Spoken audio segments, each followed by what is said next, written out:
So we're in the book of Ezra, and I have in chapter 6, they're about verse 19, and just to give us a little bit of where we're at, they just put your mic on.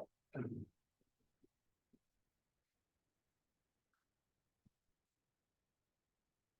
that better? All right, sorry about that. So we're in Ezra chapter 6, beginning in verse 19. And just to give us a little bit of history of where we're at, to refresh us, they've just dedicated the temple and have, had all these sacrifices. Now, a little bit of time has passed, and we're going to get to the Passover. And this is the first Passover that they're going to celebrate here with the new temple. So would you consider this to be a minor deal or a big deal? It's probably going to be a big deal. And probably this is maybe the first Passover they would have celebrated since they had returned back to, to celebrate it properly, since they had returned back from captivity. And we don't know how they celebrated the Passover when they were in captivity. We're not given any, we don't know anything about that I'm aware of. And so they've been away, now they're back. And so we're going to begin here in chapter 6, verse 19. It says, the exiles observed the Passover on the 14th of the first month, for the priests and the Levites had purified themselves together. All of them were pure. And they slaughtered the Passover lamb for all the exiles, both for their brothers, the priests, and for themselves. The sons of Israel who returned from exile, all those who were separated separated themselves from the impurity of the nations, the land, to join them to seek the Lord God of Israel, and ate the Passover. And they observed the feast of the unleavened bread 7 days with joy, for the Lord had caused them to rejoice, and to turn the heart of the king of Syria toward them, to encourage them in the work of the house of God. And so here they're celebrating this Passover, and as is required with the Passover, they remove all the leaven from their house, and this symbolizes the removing of sins. And it's, as always with the Passover, the priests have to offer sacrifices for themselves. Why did they do that? For their sins, right? So that they could be purified. And so here you have these flawed priests. They have to offer sacrifices for their sins to be able to intermediate between the children of Israel and God. Now, I think everybody knows where I'm going with that. What do we have today? Whenever Christ offered the sacrifice, did he have to offer a sacrifice to cleanse himself before? He didn't, right? Because he was already sinless. He was pure. He was already pure. He didn't have to go through any type of sacrifice to get rid of his impurities.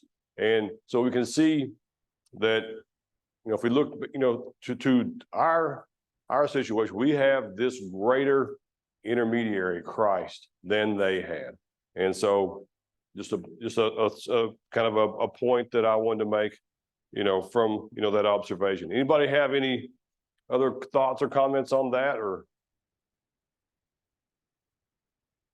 And another thing I think that maybe is kind of implied here, here in verse 22, this event, the temple and this Passover, probably kind of mark the end of their captivity, wouldn't you say? Because whenever they were taken into captivity, how did that happen?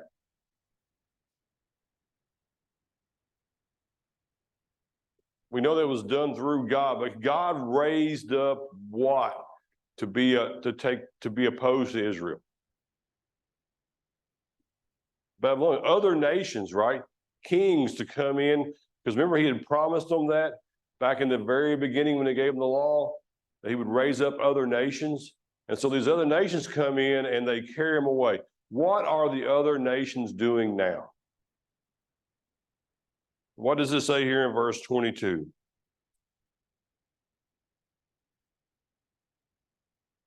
The king of Assyria, his heart had been turned toward them to encourage them, right?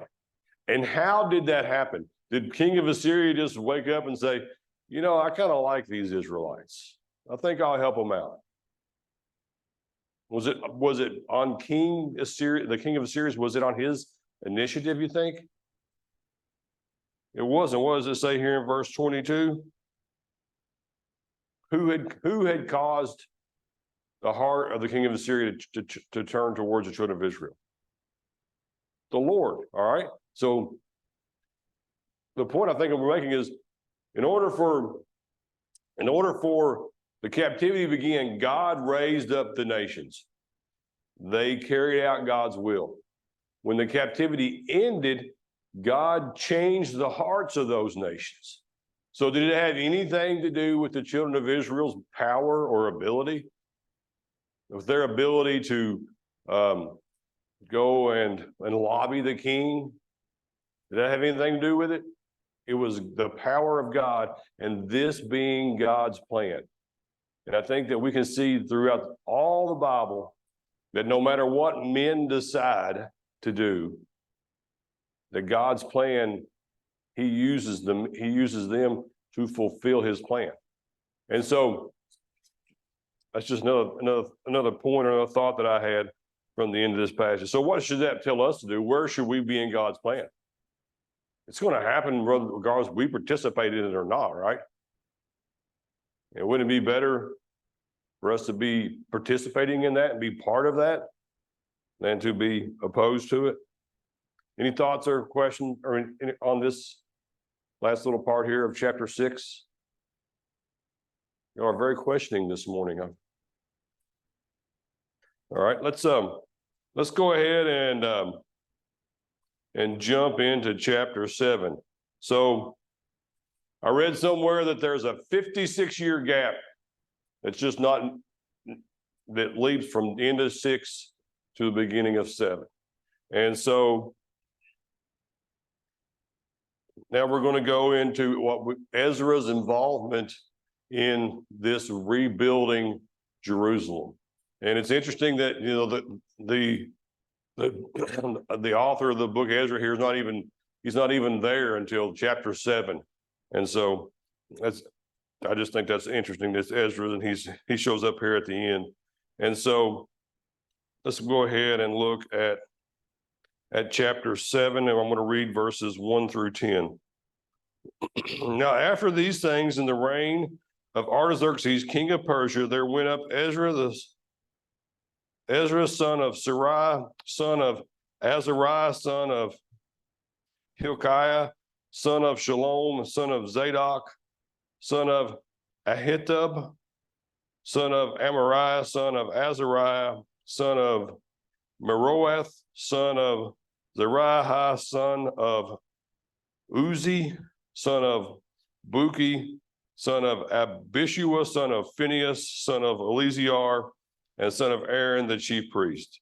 This Ezra went up from Babylon, and he was a scribe, skilled in the law of Moses, which the Lord God of Israel had given. And the king granted him all he requested, because the hand of the Lord was upon him. Some of the sons of Israel, and some of the priests, the Levites, the singers, and gatekeepers, and the temple servants went up to Jerusalem in the 7th year of King Artaxerxes. He came to Jerusalem in the 5th month, which was in the 7th year of the king. From the first of the 1st month, he began to go up from Babylon. And on the 1st of the 5th month, he came to Jerusalem, because the good hand of God was upon him. For Ezra set his heart to study the law of the Lord, and to practice it, and to teach his statutes and ordinances in Israel. All right, so here we have this account of Ezra getting ready to go and leave Babylon and go to Jerusalem. And following this, it's going to give us some more detail about that. But here we see that we have this introduction of Ezra.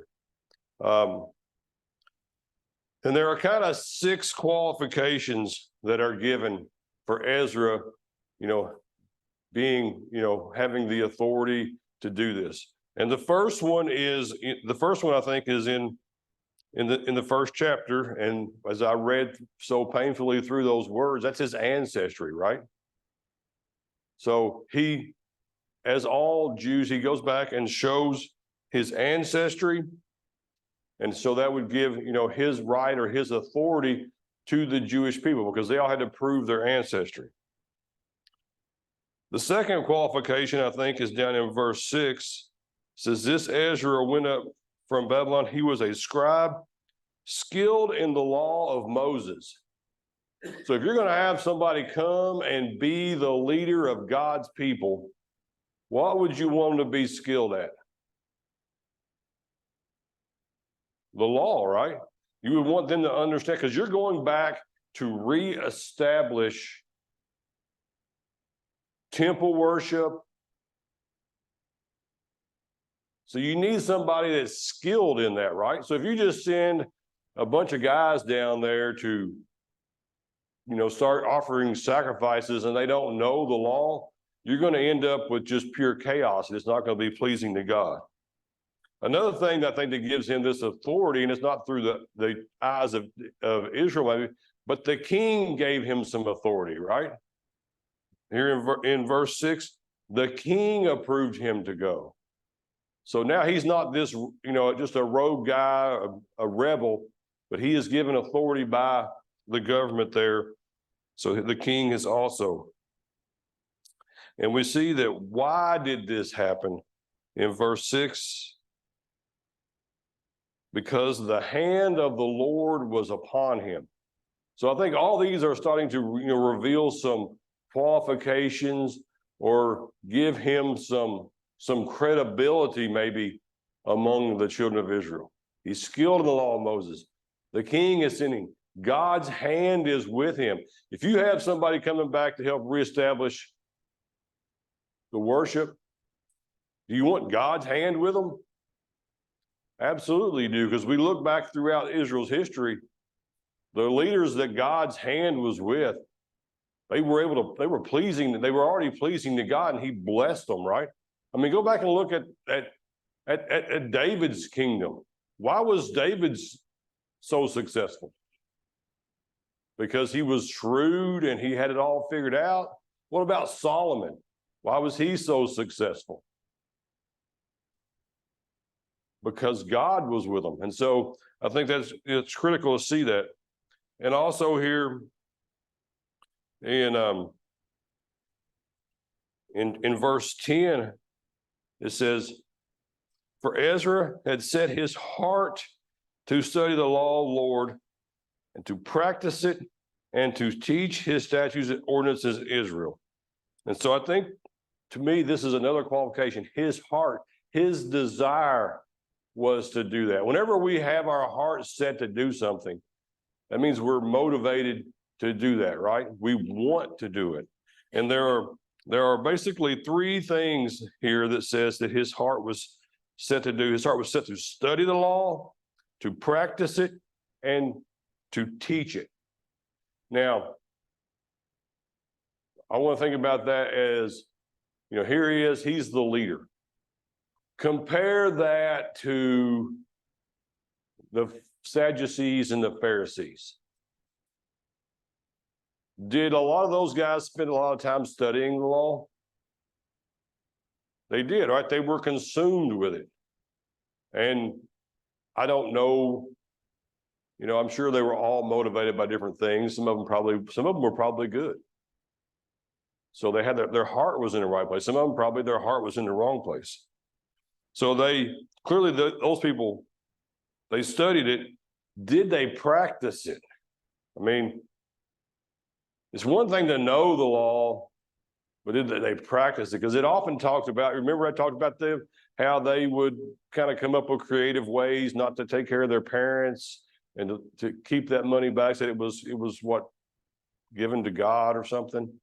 And so they weren't compassionate. They weren't practicing the law. And then it also talks about them teaching. Yeah, they were teaching the law, but they were sometimes teaching it for their own benefit. So we have two contrasts of types of leaders of Israel. Ezra studied the law, practiced the law, taught the law. Scribes and Pharisees, yeah, they studied the law. They misinterpreted a lot of it. They didn't practice it, and they didn't properly teach it. Now, what should that do?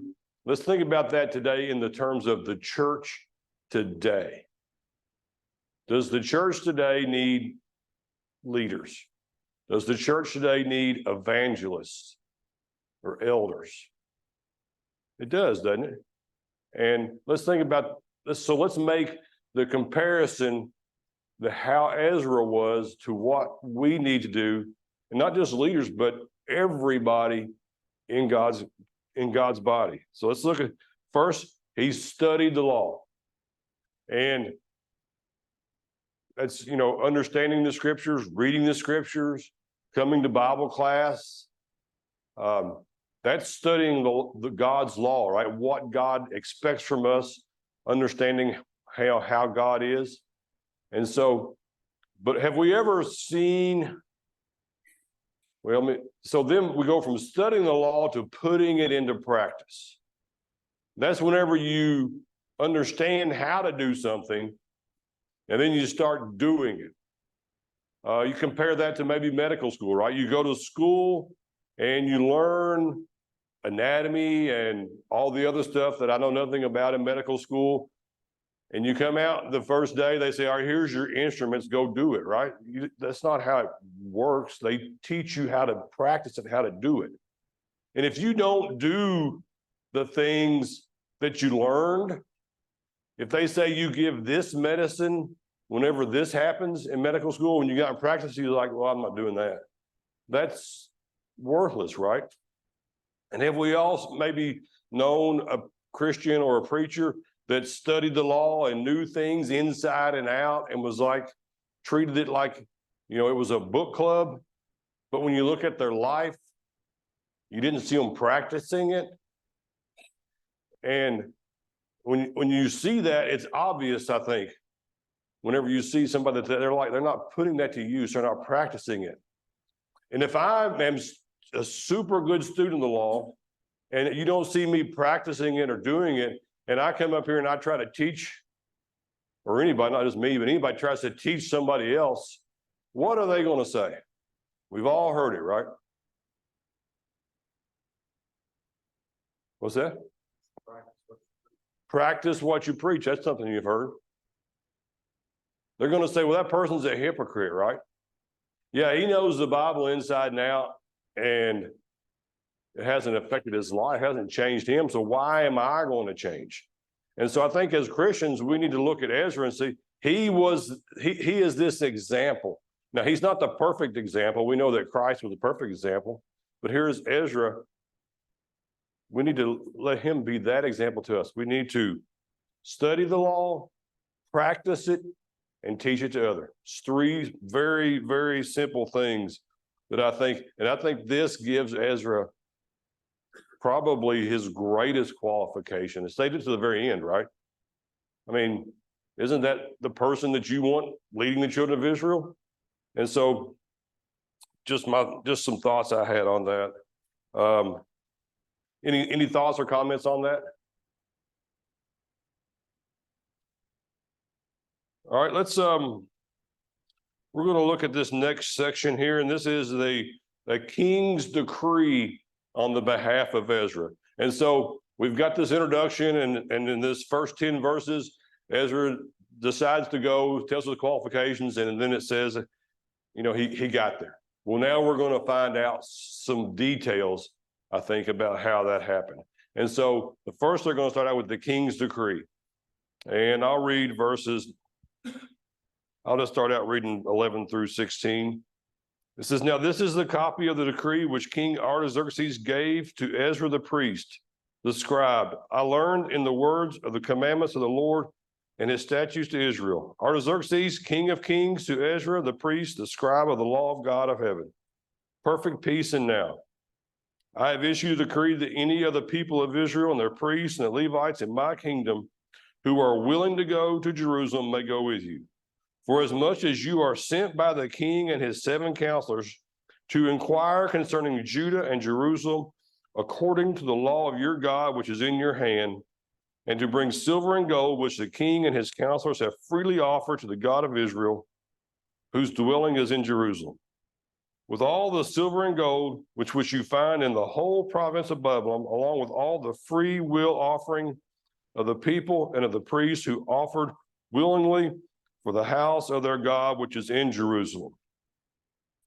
So here we have this letter, this decree from the king. This is like, a law, I guess. So when the king makes a decree, this is what's supposed to happen. And he starts out by calling Ezra both a scribe and a priest. How does he describe himself? King of Kings. King of Kings.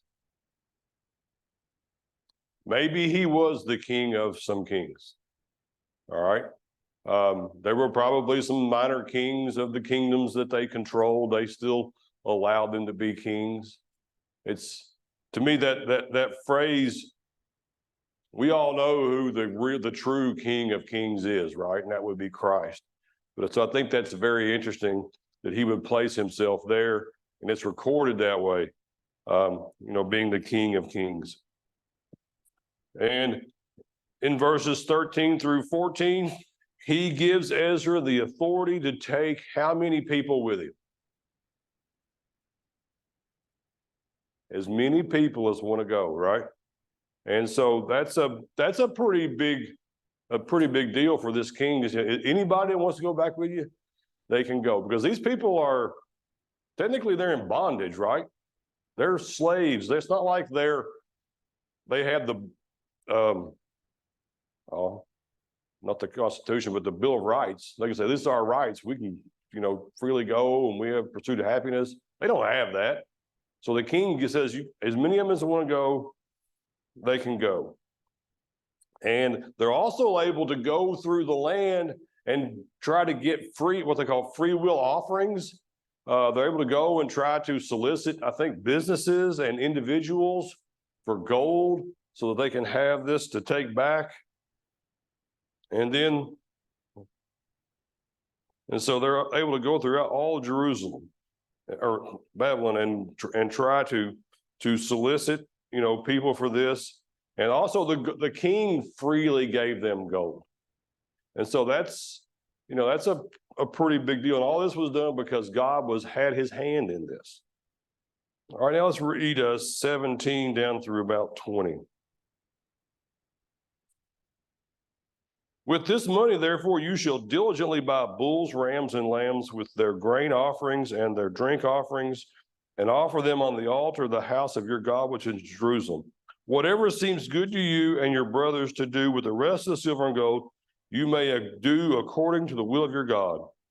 Also, the utensils which are given to you for the service of the house of your God, deliver in full before the God of Jerusalem. And the rest of the needs for this house of your God, for which you may have occasion to provide for it from the royal treasury. And so here we see that in verse 17, he says, you're supposed to go out and diligently buy these bulls and rams, to offer sacrifices, and whatever's left over, you're to do whatever's pleasing to your God with. I think, because he doesn't mention all the things that he mentions there to buy are things that were approved by God to offer sacrifices with, right? Because he didn't say, go out and buy bulls and rams and some boars, did he? So there was possibly that this king had a understanding of a little bit of maybe what, about how they worship their God. And he may have got that through being, with Ezra, and Ezra may have, been leading, telling him about this as they're getting ready to go. I don't know. I just thought that was interesting that the king apparently, or the people that help the king write his decrees, they have an understanding of how the children of Israel worship Jehovah. And also they're taking these utensils, and I'm a little confused by the utensils. Are they specifically talking about the utensils that they had carried back. The Babylonians had carried off all the bowls and stuff to worship with. Maybe they hadn't taken them all back with them, but they're giving them these out of the treasury because if you remember, that was, what the king was supposed to do. And I guess it would be hard, just thinking of it logistically, if you're just going to be traveling back to this city that's been torn down, where are you going to keep all these gold bowls and stuff while you're rebuilding the temple for all these years? And so logistically, I don't know how that would have worked, but we see that they're taking this stuff back to Jerusalem.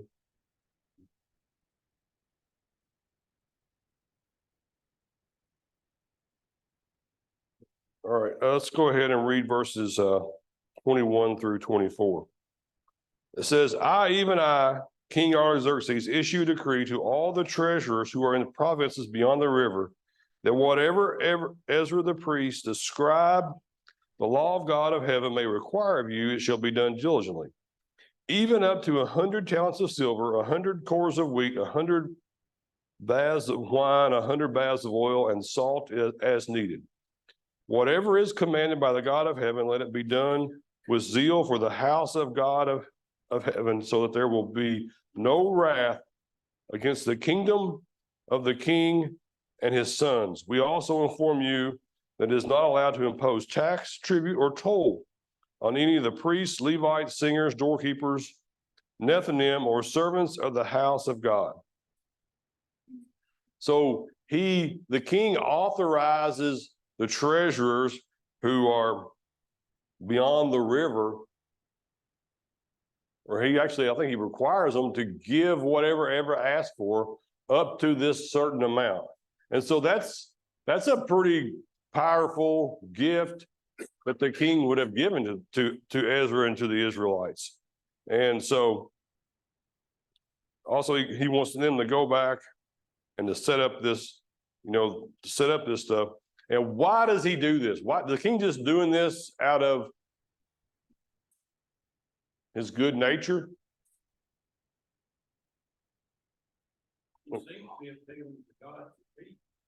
Right, he seems to, because it says here in verse 23, so that there will be no wrath against the kingdom of the king and his sons. So he is trying to appease God because he has this fear of this wrath from this God. But if you read through this, you'll also notice that he doesn't, because he always calls God the God of Israel, your God, but he never fully takes on saying the God. And so I don't know, we know that all these nations have this, this polytheistic look at God where maybe they're just, afraid of all these gods. But he does have some fear of God, Jehovah, but he doesn't have enough fear, it seems to me like, to fully recognize him as the God. Because if you read, I'll not find it just by looking at it, but there's areas where he talks about, here it is in verse 13. He says, to inquire concerning Judah and Jerusalem, according to the law of your God, which is in your hand. And so I think if he was fully convinced that Jehovah was the God, it would have been written as God, not your God. But I think we see God's providential hand in all this, just throughout that. All right, and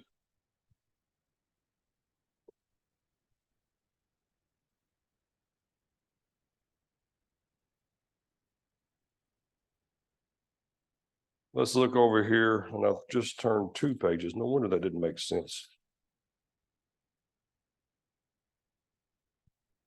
And then in verses 25 and 26, you, Ezra, according to the wisdom of your God, which is in your hand, appoint magistrates and judges, that they may judge all the people who are in the province beyond the river, even all those who know the laws of your God. There we see it again, your God, and you may teach anyone who is ignorant of them. Whoever will not observe the law of your God and the law of the king, judgment be executed upon him strictly, whether for death or for banishment or for confiscation of goods or for imprisonment. And so he wants Ezra to go out and to set up magistrates and what's the other word he uses, judges in the land, so that they can enforce the law, so they can teach the law, and the people that aren't willing to obey the law, he pretty much gives them the authority to do whatever punishment is required by the law, doesn't he? And so he sends them away with all this power and all this responsibility. And then that brings us down to the end of this chapter here. It says, "Blessed be the Lord, the God of our fathers, who has put such a thing as this in the king's heart, to adorn the house of the Lord which is in Jerusalem, and has extended loving kindness to me before the king and his counselors, and before all the king's mighty princes. Thus I was strengthened according to the hand of the Lord, my God, upon me, and I gathered leading men from Israel to go up with me." Who does Ezra give credit for all this? He goes out to the people, he says, "You see what I've done? I'm this great political leader, and I've had influence with the king, and I've worked for years to develop this relationship. I should be your leader." Is that what he said? That's what we would say today, isn't it? That's why, look what I did. I'm this great politician. I can do all these things. No, he says, "Blessed be the Lord our God, who has put such a thing in the king's heart."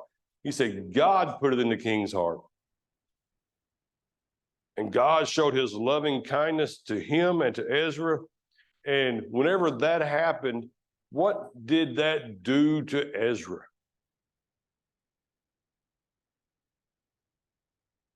Do you think that, what it says right here, what it does? "Thus I was strengthened according to the hand of God." What do you think that means? Encouraged, right?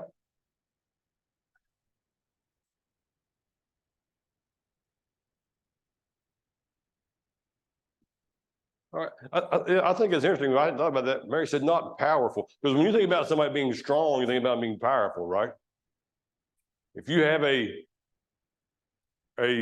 somebody that works out, increases their strength, they have more power, right? But it's not talking about power. He's strengthened.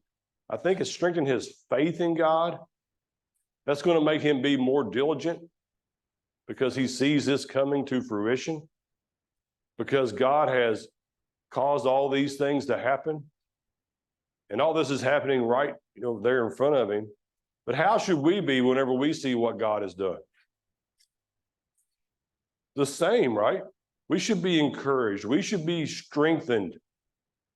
It should cause us to want to be more diligent. That's a word I think that's used a lot in here, is do things diligently and be diligent about how they do these things.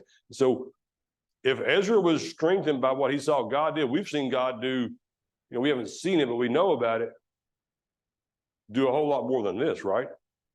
And so we should be strengthened. We should be encouraged. Any thoughts or comments? So after he does this, after he's strengthened and encouraged, he goes out and he starts looking for the men from Israel who are willing to go up with him. So he needs to be strong. He has this pretty big task that he's getting ready to do, right? He's getting ready to take these group of people and all these things back to Jerusalem to help continue to build Jerusalem so they can worship God according to Scripture and be his faithful people. Any thoughts or comments on chapter 7? All right, now we get into chapter 8.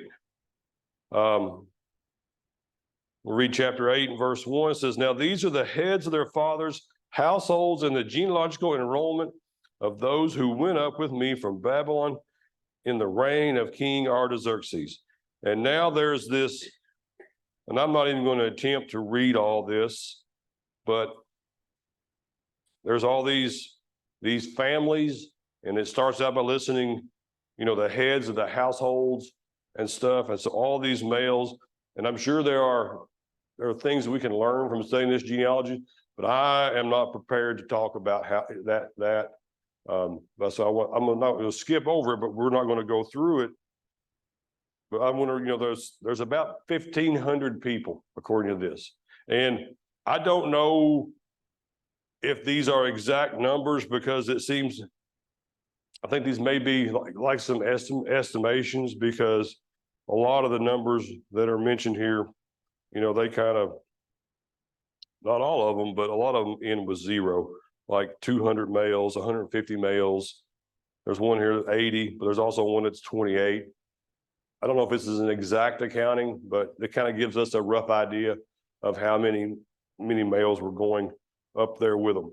And so if we skip on down here to verse 15, he says, now I assembled them at the river that runs to Ahava, where we camped for 3 days.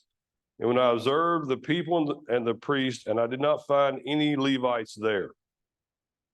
So here they see they've gone down there, getting ready to go, and they come down here and they camp by this river. One of the things I read in one of the Psalms was while they were in captivity, they would go down and gather at a river and weep and mourn for returning to Jerusalem. So this may be a similar area to that. So it may be they were allowed, whenever they were in Babylonian captivity, to go to you're allowed to go as far as the river. So they would go back and get as close to Jerusalem maybe as they can to long for going back to Jerusalem. So maybe this is a similar area, but they're going and they're setting up camp, right? So we've all been on a trip, right? Have any of y'all ever packed up and walked across the desert with 1,500 people?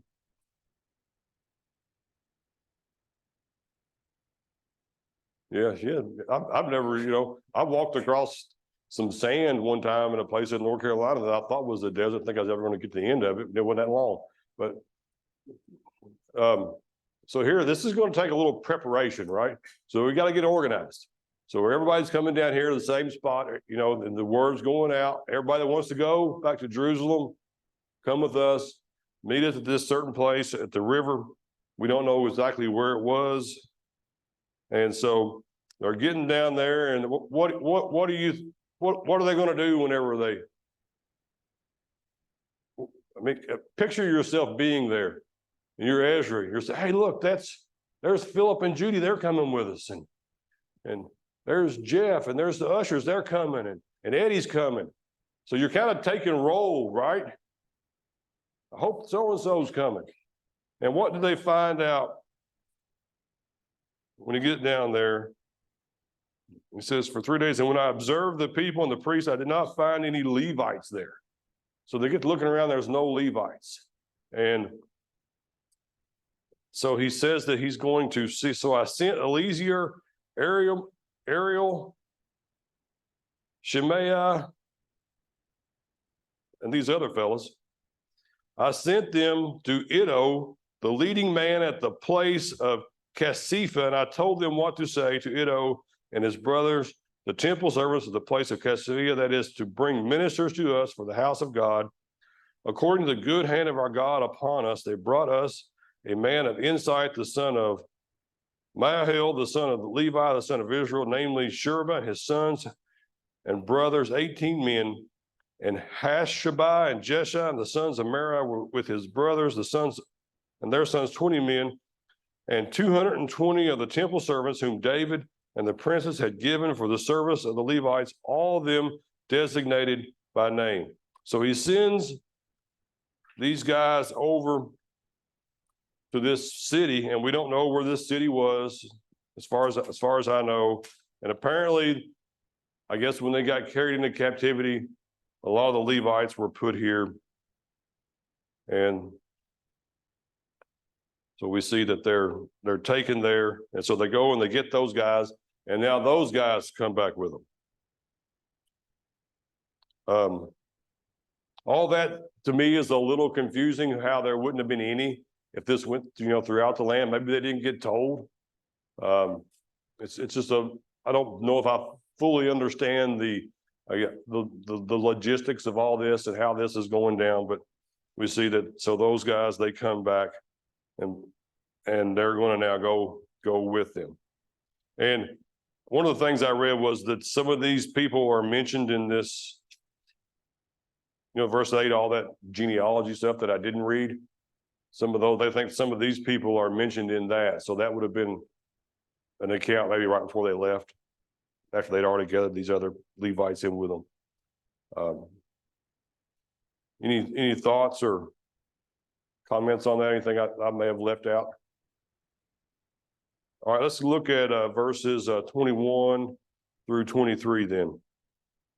It says, "Then I proclaimed a fast at the river of Ahava, that we might humble ourselves before our God, to seek from him a safe journey for us, our little ones, and all our possessions.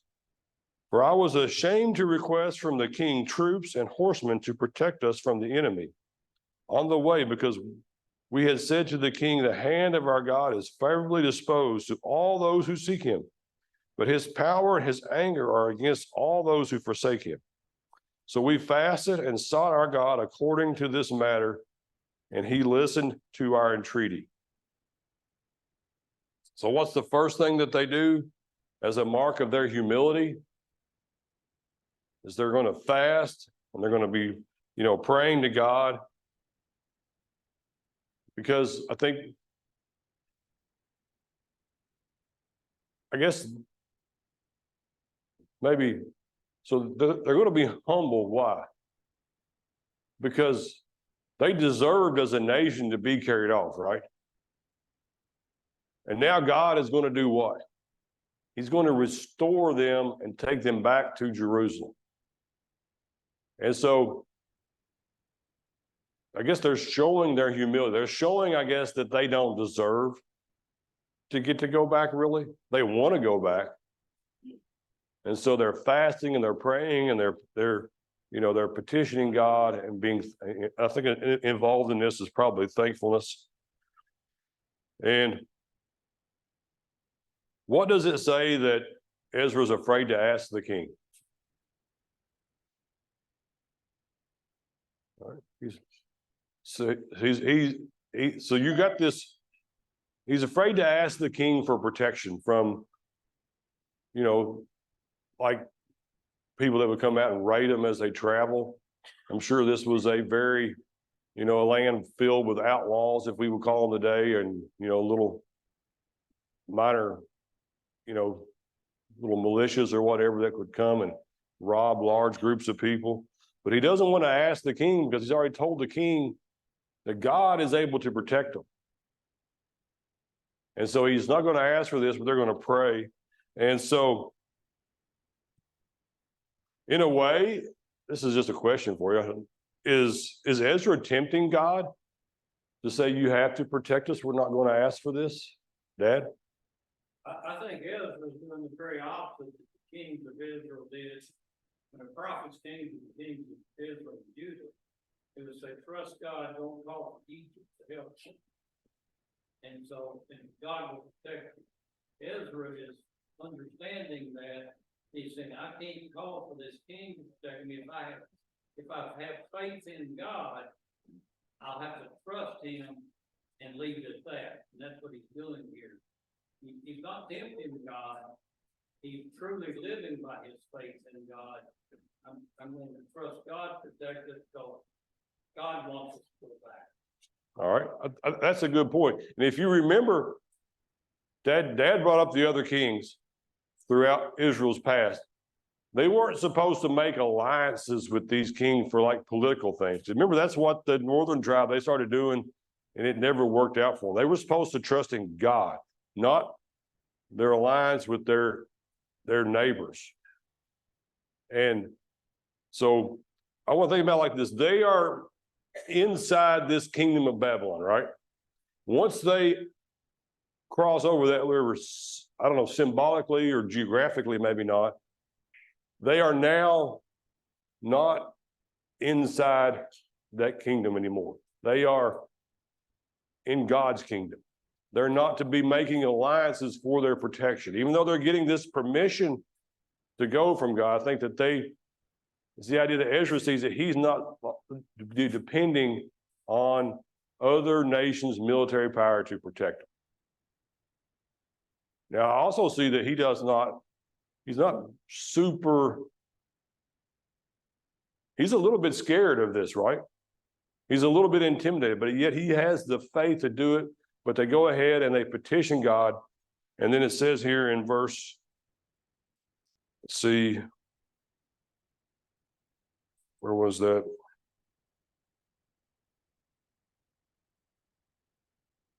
In verse 23, so we fasted, sought our God according to this matter, and he listened to our entreaty.